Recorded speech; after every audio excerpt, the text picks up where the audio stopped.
Friends. Shortly after Halloween, America is going to learn a lot about what it believes about itself.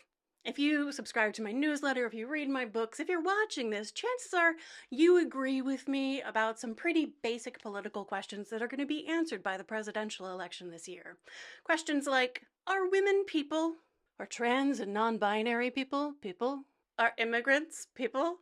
Now, if you had asked me a year ago, will the question, what counts as porn, be on the presidential ballot? Even I probably would have said, sounds a little extreme to me, because I, a year ago, had not heard of Project 2025.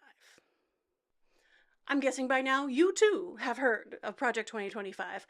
I don't know why the right decided to publish this for all of us to read, but I'm guessing that, for one thing, they thought that the people who agreed with them would be super thrilled to see it all laid out.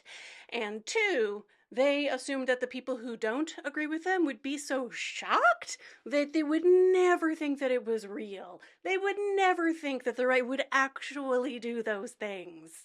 And I can understand why the right would believe that, because there are a lot of people who thought they'll never overturn Roe just because the wild, vast majority of Americans didn't want them to. But here we are.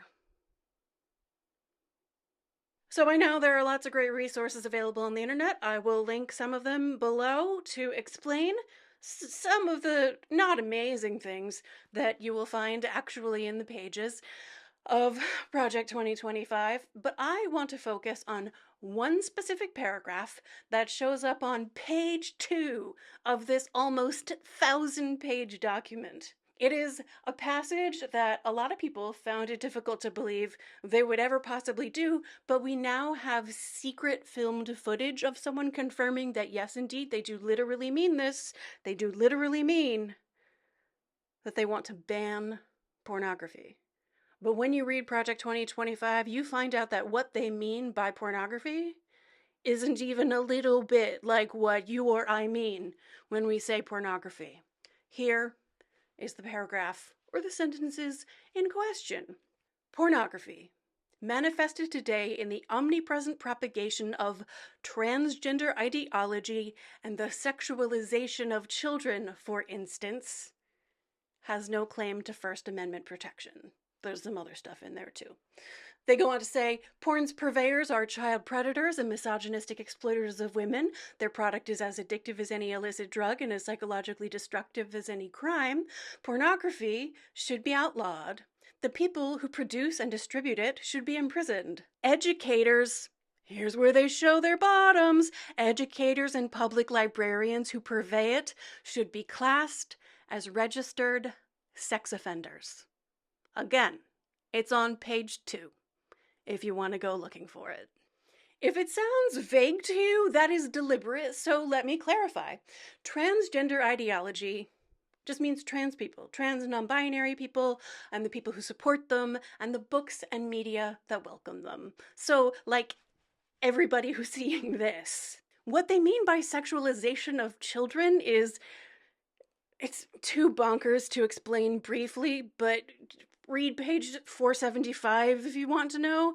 But basically what they mean by sexualization of children, literally what they mean is equal protection under the law, even if they're pregnant or LGBTQIA2+. I swear to God, that is what they mean by sexualization of children. What Project 2025 says is that I, as a sex educator who includes trans and non-binary people, am a purveyor of porn and should be registered as a sex offender and imprisoned. And the booksellers and librarians who distribute my books also registered sex offenders, imprisoned.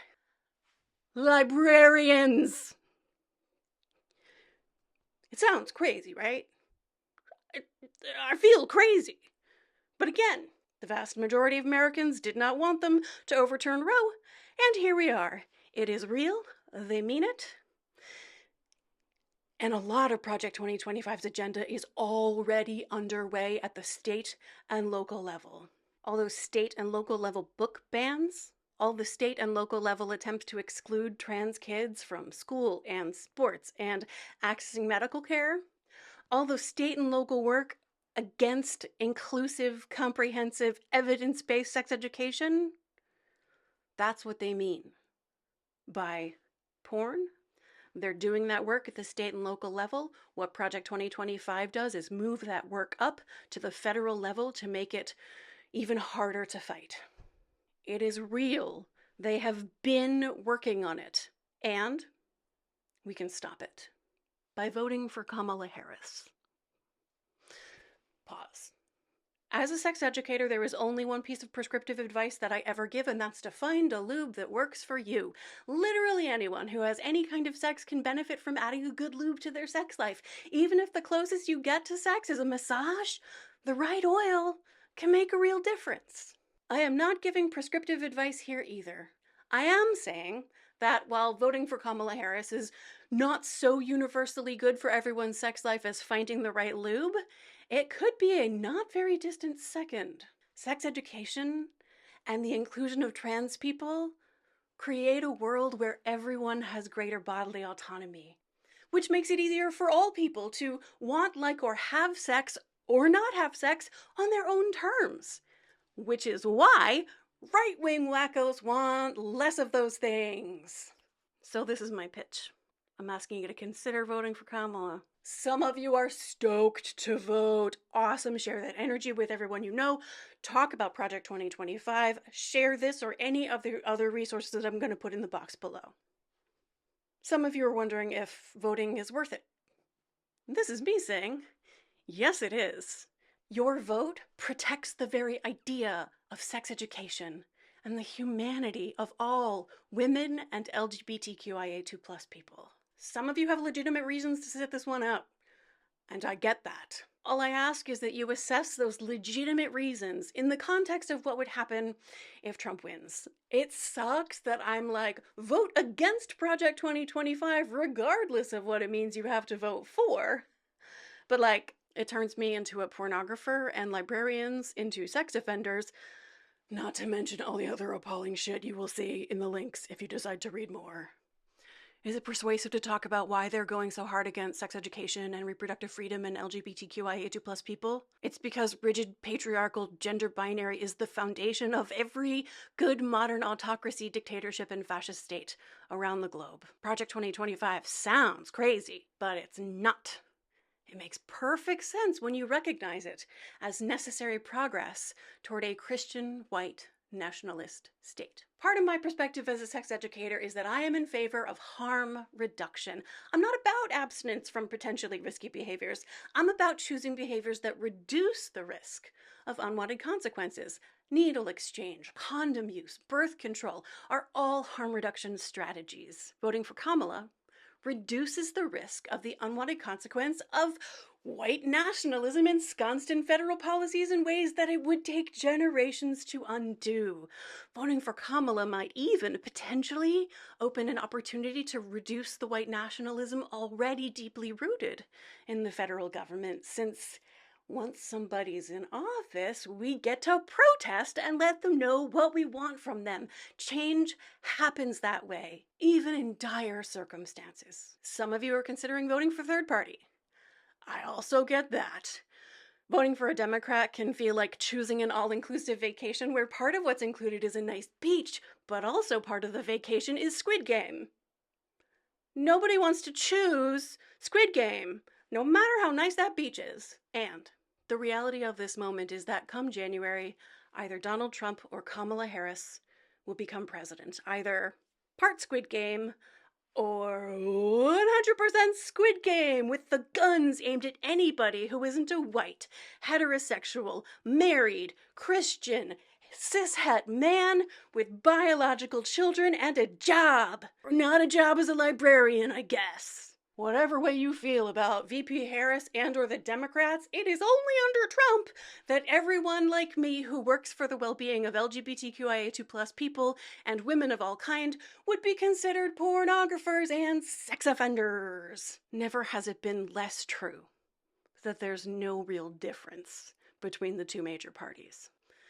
I know people are always telling third-party voters to vote in through the third party in local and state elections, but at the federal level, wait until next time. This one's so important. And I bet it's pretty frustrating to hear me say that also, but this time it's Kamala and the more of the same Democrats, and maybe it's more of the Squid Game Democrats, or Project 2025 and federal policy that's supporting trans people as pornographic and sex educators are sex offenders. Don't just take my word for it. Read it for yourself. Check out the links. It is real. It is bad. And you can stop it. Look, the right went ahead and said the quiet part out loud. I think the right trusts us to either fail to appreciate their vagary or to dismiss it as too extreme to be real.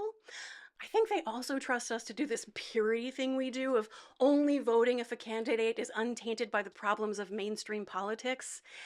And I think they trust us to welcome Trump's obvious lie that it has nothing to do with him, so we can tell ourselves he won't actually make being trans or doing sex education illegal. That lie is for Trump voters who think Project 2025 is bad shit, and for progressive and leftists who would love to maintain their political purity without hurting the people who would be hurt by Project 2025. So this is my pitch. If you would vote yes for trans people, sex education, birth control, and or librarians, vote for Kamala. Even if you live in a safe state, even if you live in a state that has no hope of going to the Democrats, the vote has to be embarrassing to the Republicans, so unambiguous, so humiliating that we minimize the risk of violence, legal challenges, and discourse that gives the right any opportunity to make it sound like Project 2025 has anything to do with mainstream American opinion in the wake of the election. By no means am I telling you what to do. I am just offering my point of view and making my pitch. And by no means am I suggesting that voting is all we have. We have lots of ways to create change, and voting shouldn't be all we do. But voting is the only thing that can prevent Project 2025 from becoming the active policy of the federal government, which would turn me into a sex offender. I don't think I would actually have to go to prison, but I really don't want to go to prison. So if you're eligible to vote in the US election, I hope you'll vote. Register and make a plan. There's a link in the box down below. Thanks for considering it.